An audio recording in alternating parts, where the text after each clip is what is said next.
केन्द्रापड़ा जिला राजनगर ब्लॉक चांद बाउंसमूल बजार में ठिपी बंद विदेशी मद दुकान को नहीं तीव्र प्रतिक्रिया बढ़िबार लगी।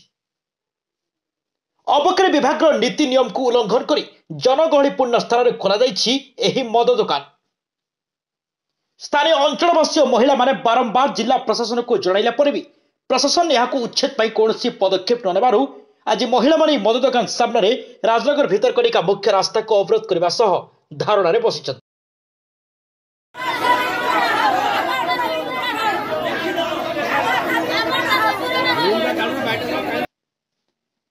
एही विदेशी मद दुकान ठारू मात्र 10 मीटर दूरतार ग्रामदेवी मंदिर रही।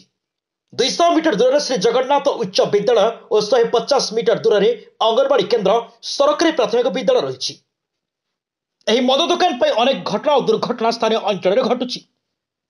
प्रत्येक दिन यह मद दुकान बाट दे पाठ पढ़ा जाइथिबा छात्री मानक अश्लील भाषा गाड़ीगुलज करने सहित खराब व्यवहार करुछंती, जहाद्वारा नाबालिका छात्री माने पाठ पढ़ा से बाट दे जावाको असुरक्षित मन करुछंती।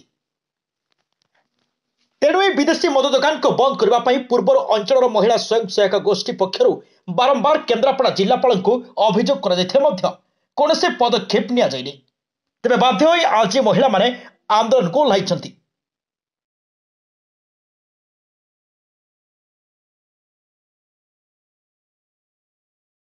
रिपोर्ट राजनगर विजय कुमार गुप्ता रिपोर्ट, समीक्षा न्यूज रिपोर्ट।